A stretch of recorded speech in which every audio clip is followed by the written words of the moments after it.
Video viral yang menunjukkan pengakuan seorang pasien diduga positif terjangkit virus corona yang ditolak oleh sebuah rumah sakit.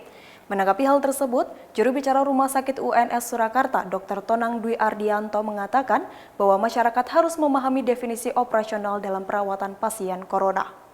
Dikutip dari tribunnews.com, Dr. Tonang mengatakan bahwa ada perbedaan definisi yang akhirnya membedakan tindakan medis yang akan diberikan kepada pasien. Hal itu antara lain seperti pasien positif corona, pasien dalam pengawasan atau PDP, dan orang dalam pemantauan atau ODP. Dilanjutkan bahwa ODP merupakan orang yang baru saja pulang dari negara-negara yang terjangkit atau daerah-daerah Indonesia yang termasuk dalam transmisi lokal. Disebutkan jika selama 14 hari timbul gejala demam, batuk kering atau sesak nafas, maka ODP akan diperiksa. Apabila kondisi ODP mengharuskan rawat inap, maka status meningkat menjadi seorang PDP. Tonang menambahkan bahwa perawatan ODP bisa dilakukan pemantauan di rumah masing-masing. Jika muncul gejala-gejala COVID-19, ODP diwajibkan datang ke rumah sakit untuk melakukan pemeriksaan lebih lanjut. Dengan itu, Tonang menjelaskan bahwa pada prinsip dasarnya, rumah sakit tidak diperbolehkan menolak pasien namun tergantung pada dua hal penting lainnya.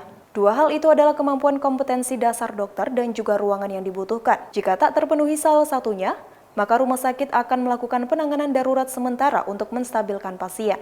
Kemudian, rumah sakit yang menerima pasien merujuknya ke rumah sakit lainnya yang memiliki kompetensi sesuai dengan kebutuhan si pasien. Hello, jangan sakit dan jangan kena ya. Ini aku udah kategorinya PDP dan rumah sakit itu nggak tahu harus mau ngapain, harus di mana, dan kita bisa dilepas begitu aja. Disarankan untuk langsung ke 4 rumah sakit besar tanpa pengawasan.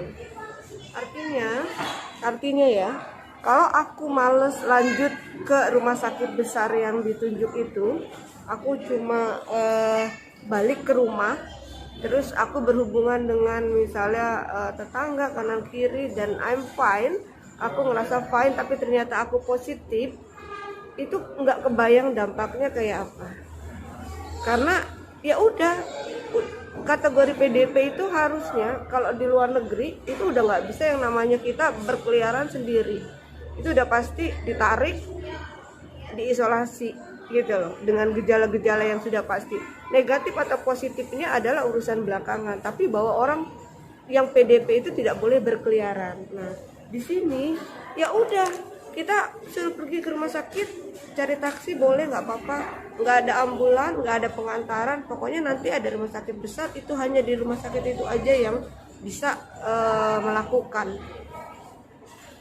What's wrong kalau aku males, terus aku misalnya tiba-tiba cuma mau tidur di rumah, terus ternyata aku positif, nah kayak apa?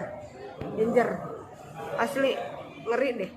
Baik Tribuners, sekian dulu informasi dan berita yang kami sampaikan pada kesempatan kali ini. Saksikan terus Tribun News Update untuk mengetahui informasi dan berita terupdate yang lainnya. Terima kasih sudah nonton. Jangan lupa like, subscribe, dan share ya.